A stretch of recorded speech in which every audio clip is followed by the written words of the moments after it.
आप सभी प्रिय श्रोताओं को माघ पूर्णिमा की शुभकामनाएं। आइए श्रवण करते हैं माघ महीने के अंतिम दिन सुनी जाने वाली नित्यनेम की कथा और माघ पूर्णिमासी की व्रत की कहानी। आरंभ करते हैं। आज का दिन बहुत चमत्कारी है क्योंकि आज पुष्य नक्षत्र का दुर्लभ संयोग है। साथ ही प्रीति योग और आयुष्मान योग का भी आज निर्माण हो रहा है। आज राहु काल का शुभ समय 1 फरवरी 2026 को शाम को 4:57 से 6:09 के आसपास है। राहु काल में किसी नए शुभ काम की शुरुआत न करें। इसके अलावा पूरा दिन शुभ और श्रेष्ठ है। प्रिय श्रोताजनों, आज सूर्य उदय 7:10, सूर्यास्त का समय 6:10 रहने वाला है। आज चंद्र उदय 5:53 के आसपास हो जाएगा। आप सभी जानते होंगे अभिजीत मुहूर्त में किया गया काम हमेशा सुख देता है। अभिजीत मुहूर्त का समय 12:18 से 1:02 के आसपास है। इस समय किसी नए कार्य की शुरुआत तो हर कार्य में जीत प्रदान करने के लिए कहा गया है।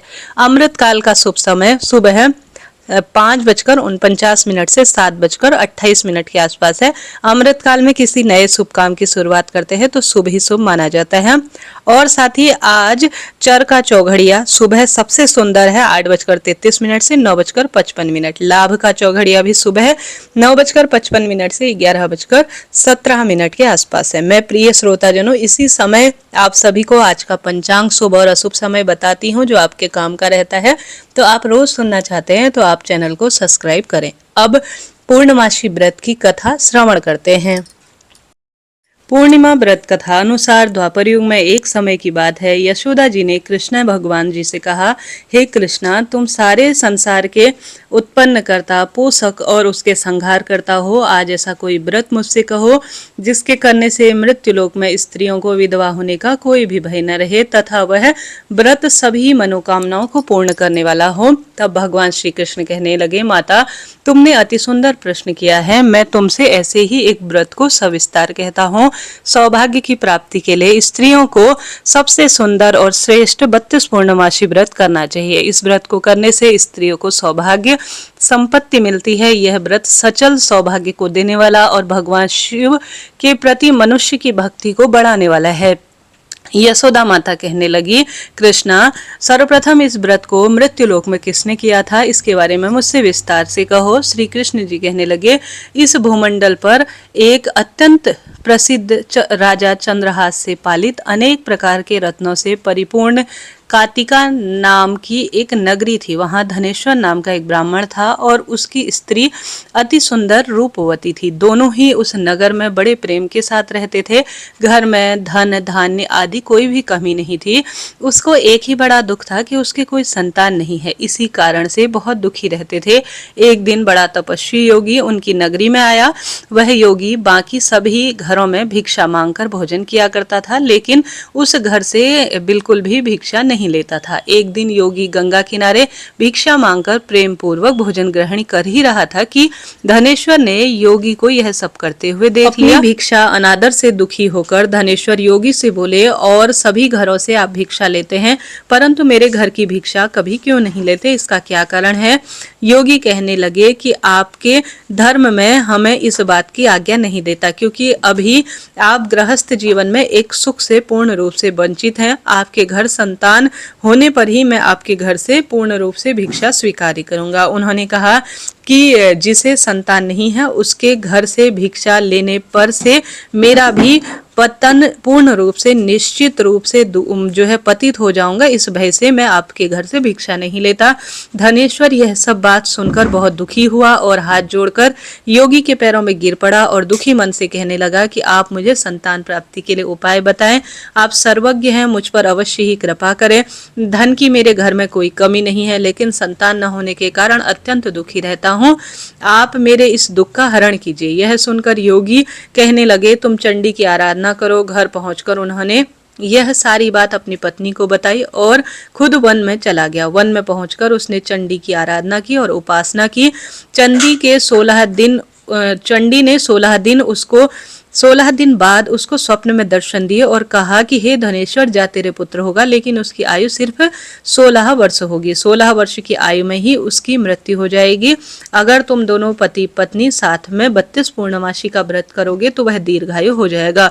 जितनी तुम्हारी सामर्थ्य हो उतने आटे के दीपक जलाकर शिव जी महाराज, माँ लक्ष्मी, सत्यनारायण भगवान का विधि विधान से पूजन करना, लेकिन पूर्णमासी 32 ही होनी चाहिए।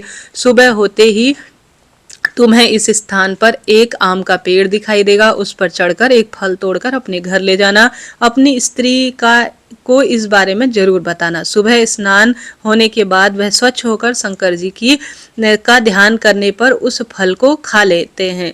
तब शंकर भगवान की कृपा से उनको गर्भ हो जाएगा। जब ब्राह्मण सुबह उठा तो उसे उस स्थान पर आम का एक पेड़ दिखाई दिया और वह उससे फल तोड़ने के लिए चढ़ा, लेकिन वह चढ़ नहीं पाया। वह गणेश जी महाराज का ध्यान करता हुआ कहने लगा कि हे गणेश जी महाराज, हे दयानिधि, आप अपने भक्तों के संकटों का नाश करते हैं, उसके मंगल कार्य को करने वाले, दुष्ट और नाश करने वाले, रिद्धि सिद्धि देने वाले, आप मुझे इतना बल दे कि मैं अपनी मनोकामना पूर्ण कर सकूं। इसके बाद वह पेड़ पर फल तोड़कर अपनी पत्नी के पास पहुंचा। उसकी पत्नी ने अपने पति के कहे अनुसार इस फल को खा लिया और वह गर्भवती हो गई। देवी की कृपा से उसे बहुत सुंदर पुत्र हुआ जिसका नाम देवीदास रखा गया।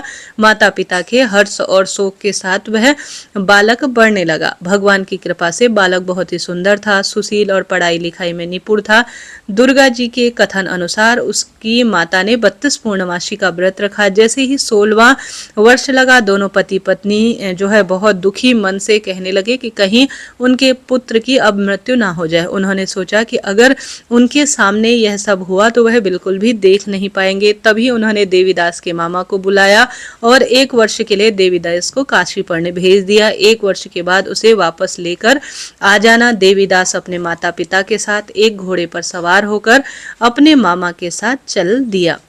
अब उन्होंने मामा को भी यह बात नहीं बताई। दोनों पति पत्नी फिर से 32 पूर्णमासी का व्रत करने लगे। दूसरी तरफ मामा और भांजा दोनों रात गुजारने के लिए एक रास्ते में रुके। उस रास्ते के गांव में कन्या का विवाह होने वाला था। जिस धर्मशाला में वर और कन्या के सभी बाकी लोग रुके हुए थे वहां वह भी रुक गए। उधर कन्या को तेल आदि चढ़ने के बाद जब लग्न का समय आया तो वर की तबीयत अचानक खराब हो गई। वर के पिता ने अपने परिवार वालों से विचार विमर्श करके कहा कि यह जो देवीदास मेरे पुत्र जैसा ही लगता है, मैं इसके साथ अभी लगन का कार्य करा लेता हूँ, बाकी जो कार्य हैं वह मेरे बेटे के साथ पूरे हो जाएंगे। ऐसा करने के बाद वर के पिता देवीदास को मांगने के लिए उसके मामा के पास गए और सारी बातें बताई। मामा ने कहा कि कन्यादान में जो कुछ मिलेगा वो हमें दे देना। वर के पिता ने यह बात स्वीकार कर ली। इसके बाद देवीदास का विवाह कन्या के साथ संपन्न हो गया।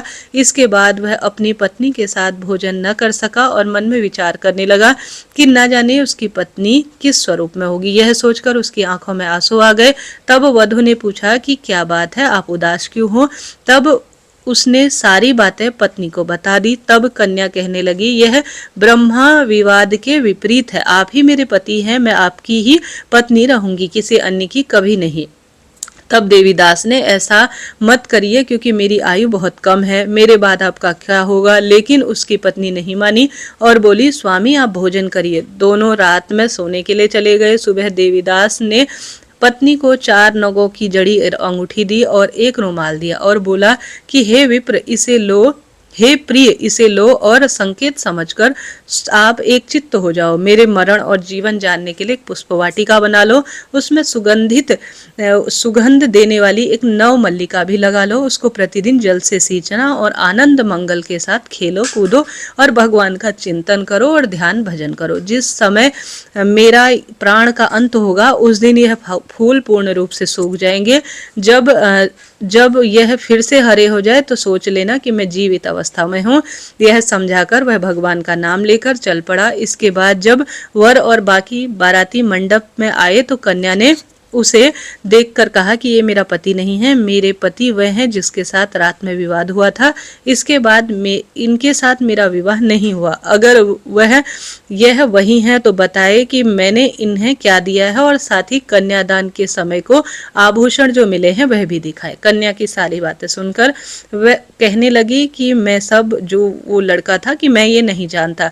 इनकी बारात जो है जो बारात थी वह अपमानित होकर लौट गई। भगवान कृष्ण बोले, माता इस प्रकार देवीदास काशी चला गया। कुछ समय जब बीत गया तो एक सर्प उसको डसने के लिए आया, लेकिन वह उसको किसी भी स्वरूप में काट नहीं पाया क्योंकि उसकी माता ने पहले ही 32 पूर्णमासी का व्रत किया था। इसके बाद खुद काल वहां पहुंचा भगवान की कृपा से, तभी वहां माता पार्वती और महादेव और भगवान गणेश जी आ गए। देवीदास को मूर्छित दशा में देखकर मां पार्वती ने भगवान स्वयंभू से प्रार्थना की कि महाराज, इस बालक की माता ने पहले ही पूर्ण रूप से आपकी खूब भक्ति की है, 32 पूर्णमासी व्रत किए हैं, आप इसको प्राणदान दे दीजिए। भगवान शिव ने माता पार्वती के आग्रह पर उसे प्राणदान दे दिया। उधर उसकी पत्नी उसकी काल की प्रतीक्षा कर रही थी। उसकी पत्नी ने जाकर देखा पुष्प और पत्र दोनों ही नहीं है, तो उसे बड़ा आश्चर्य हुआ। और जब उसने देखा कि पुष्प मल्लिका अर्थात पुष्प वाटिका फिर से अचानक से हरी भरी हो गई है, तो समझ गई है कि मेरे पति पर आया हुआ संकट टल गया है और मेरे पति जिंदा है। इसके बाद वह बहुत ही प्रसन्न होकर अपने पिता से कहने लगी, मेरे पति जीवित है, उनको ढूंढिए। जब 16वां वर्ष बीत गया तो देवीदास भी अपने मामा के साथ काशी से चल दिया। इधर उसकी पत्नी के परिवार वाले उनको ढूंढने जा ही रहे थे कि उन्होंने देवीदास और उसके मामा को उधर ही देख लिया। उनको देखकर उनके ससुर बहुत प्रसन्न हुए और उनको घर ले आए। वहां सारा सामान जो है इकट्ठा किया और संपूर्ण रूप से कन्यादान की तैयारी वापस से होने लगी। देवीदास ने इसके बाद अपनी पत्नी और मामा को लेकर वह वहां से चल दिया। उसके ससुर ने भी खूब सारा धन दहेज संपदा उसे दी। जब वह अपने घर की तरफ चला तो उसके माता पिता को लोगों ने खबर दी थी कि तुम्हारा पुत्र देवीदास अपनी पत्नी और मामा के साथ आ रहा है। ऐसा समाचार सुनकर पहले तो उन्हें विश्वास नहीं हुआ, लेकिन जब देवीदास आया तो उसने अपने माता पिता को प्रणाम किया तो देवीदास के माता पिता ने उनका माथा चूमा और दोनों को अपने सीने से लगा लिया। दोनों के आने की खुशी में धनेश्वर ने बहुत अधिक यज्ञ, हवन, दान, दक्षिणा और ब्राह्मण भोज कराया। तब भगवान श्री कृष्ण कहने लगे कि इस तरह धनेश्वर को 32 पूर्णमासी के व्रत से सुंदर पुत्र की प्राप्ति हुई। जो स्त्री इस व्रत को करती है वह जन्म जन्मांतर तक वैधव्य का दुख नहीं भोगती और सदैव सौभाग्यवती रहती है, ऐसा मेरा वचन है। यह व्रत संतान देने वाला, सौभाग्य देने वाला, रोगों का नाश करने वाला और जीवन में जो गृहस्थ जीवन की सब सुख सुविधाएं होती हैं उनको पूर्ण करने वाला महाव्रत है। बोलिए सत्यनारायण भगवान की जय, बोलिए माता लक्ष्मी की जय, पूर्णमासी व्रत की जय।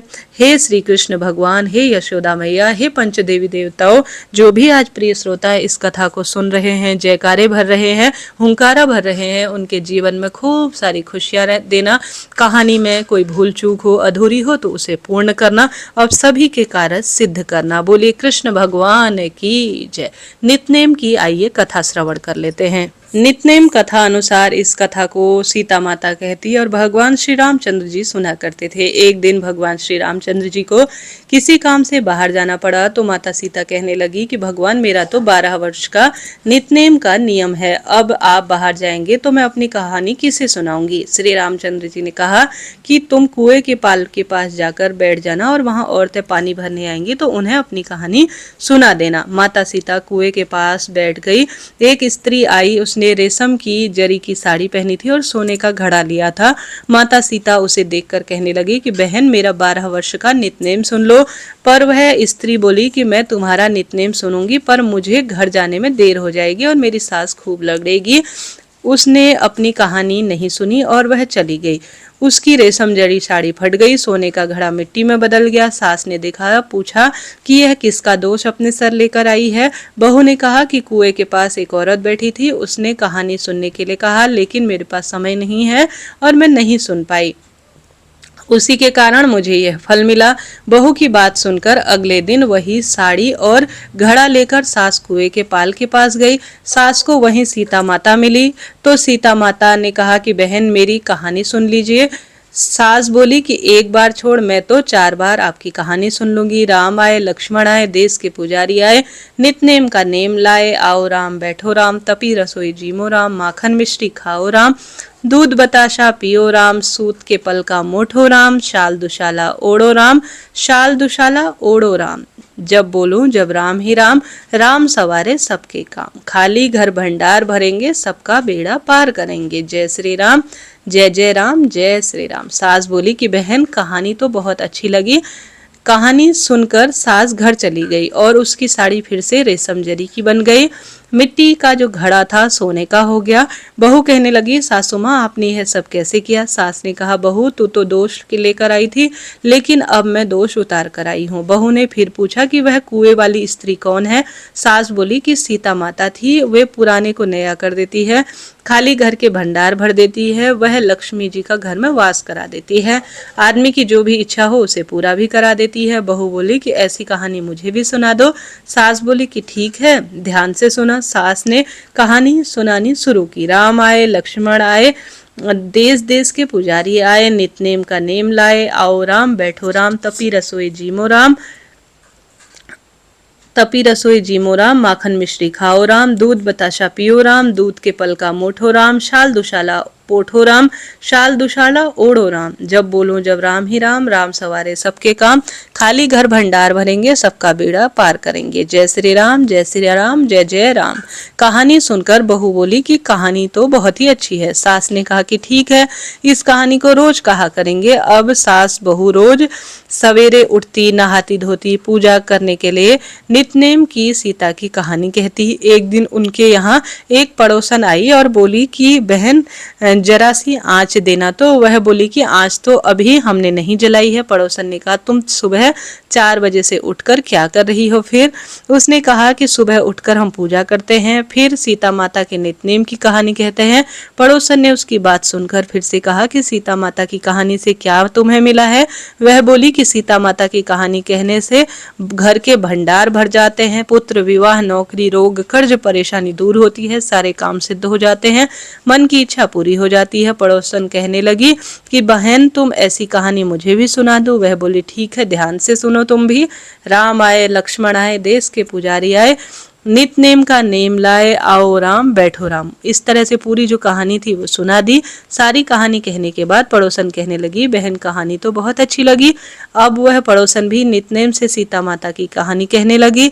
कहानी कहने से सीता माता ने पड़ोसन के भी भंडार भर दिए। अब तो पूरे मोहल्ले में नितनेम की कथा खूब चल पड़ी। इस हर किसी की मनोकामना भी पूरी होने लगी।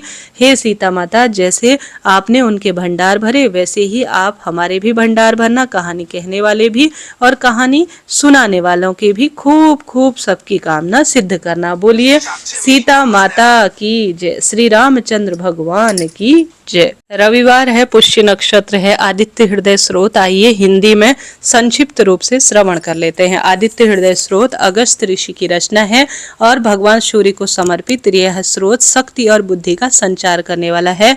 यह स्रोत मुनि अगस्त जी ने जब भगवान श्री राम युद्ध से थक कर खड़े हो गए तब श्री रामचंद्र जी से कहा था। इसे आज के दिन सुना जाए तो अनंत गुना लाभ होता ही है। जब थककर चिंता करते हुए श्री रामचंद्र जी रणभूमि में खड़े हो गए, उतने में रावण भी युद्ध के लिए उनके सामने आ गया। यह देखकर अगस्त मुनि जी रामचंद्र जी के पास गए और बोले, सभी के हृदय में रमण करने वाले अर्थात बसने वाले राम, यह गोपनीय स्रोत सुनो। इसे स्रोत के जप से तुम अवश्य ही शत्रुओं पर विजय प्राप्त करोगे। यह आदित्य हृदय स्रोत परम पवित्र और सभी शत्रुओं पर विनाश करने वाला है। इसके जप से सदा ही विजय प्राप्त होती है। यह नित्य अक्षय तथा परम कल्याणकारी स्रोत है। यह सभी मंगलों में भी मंगल और सभी पापों का नाश करने वाला यह स्रोत चिंता और शोक को मिटाने वाला और आयु को बढ़ाने वाला है। जो अनंत किरणों से शोभायमान अर्थात रश्मिमान नित्य उदय होने वाले देवों और असुरों के द्वारा नमस्कृत है। तुम विश्व में अपनी प्रभा अर्थात प्रकाश फैलाने वाले संसार के स्वामी अर्थात भुवनेश्वर भगवान भास्कर का पूजन करो। सभी देवता इनके रूप हैं।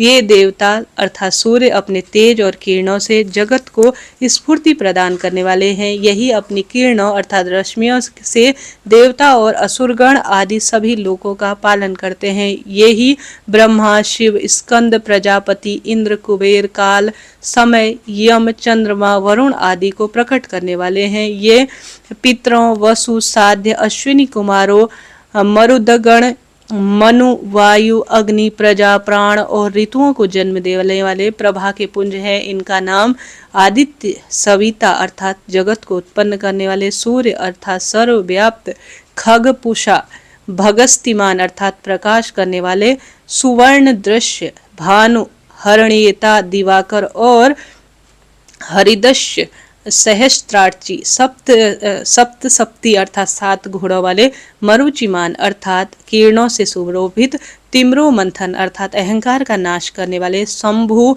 त्वष्टा, मार्तंग, अंशुमान, हिरणगर्भ, शिशिर अर्थात स्वभाव से सुख देने वाले, तपन अर्थात गर्मी उत्पन्न करने वाले, भास्कर, रवि, अग्निगर्भ, अदिति पुत्र, शंख, शिशिर नाशक अर्थात शीत का नाश करने वाले और व्योमनाथ, तम भेदी, यज्ञ, ऋग, यजु और सामवेद के पारागमी, धन, वृष्टि, पारम मित्र अर्थात जल उत्पन्न करने वाले, आकाश में तीव्र गति से चलने वाले, आतपी, मंडली, मृत्यु, पिंगल जिनका रंग भूरा है, सर्वतापन अर्थात सभी को ताप देने वाले, कवि, विश्व, महातेजस्वी, रक्त, सर्वोभवोद्भव के कारक है, नक्षत्र, ग्रह और तारों के अधिपति, विश्व भावन, तेजस्वियों में भी तेजस्वी और द्वादशात्मा को नमस्कार है।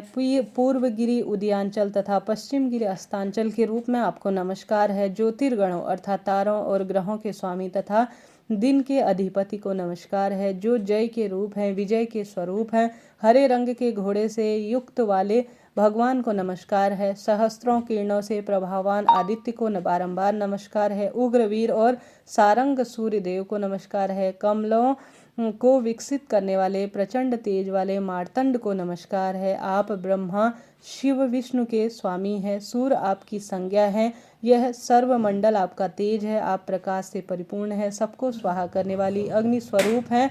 रौद्र रूप आपको नमस्कार है। अज्ञान, अंधकार के नाशक, शीत के निवारक तथा शत्रुओं के नाशक आपका रूप अप्रेमय है।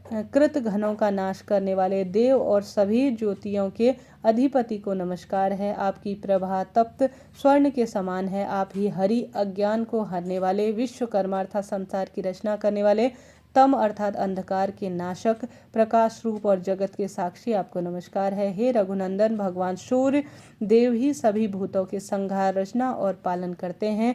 यही देव आपकी रश्मि किरणों से तप, गर्मी और वर्षा हैं। यही सभी देव और अंतर स्थित होकर उनके सो जाने पर भी जागते हैं। यही अग्निहोत्री कहलाते हैं और अग्निहोत्री पुरुषों को मिलने वाले फल हैं।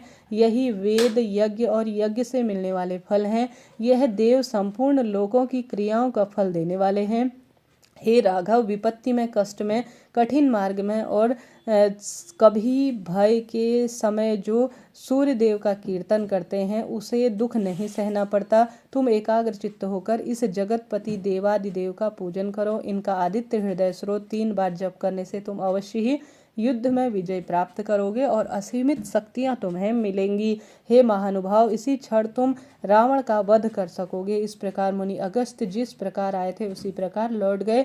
तब इस प्रकार अगस्त मुनि के उपदेश सुनकर महातेजस्वी राम जी का शोक दूर हुआ।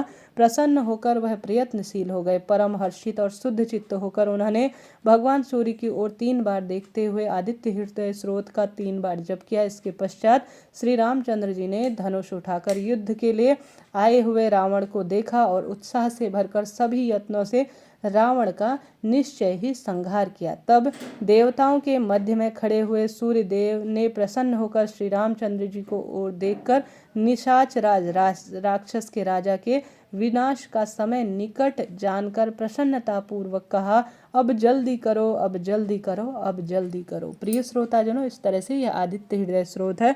मैं ठीक इसी तरह से इसी दिन इसी समय आप सभी को रोज जो है सर्वश्रेष्ठ पंचांग, शास्त्रों में लिखे गए सुंदर स्रोत और कथाएं हिंदी में पढ़ाती हूँ, सुनाती हूँ। आप सुनते भी हैं। आपका आभार और धन्यवाद। इस चैनल को सब्सक्राइब करें, लाइक करें और वीडियो को शेयर कीजिएगा। हरे कृष्णा, राधे राधे।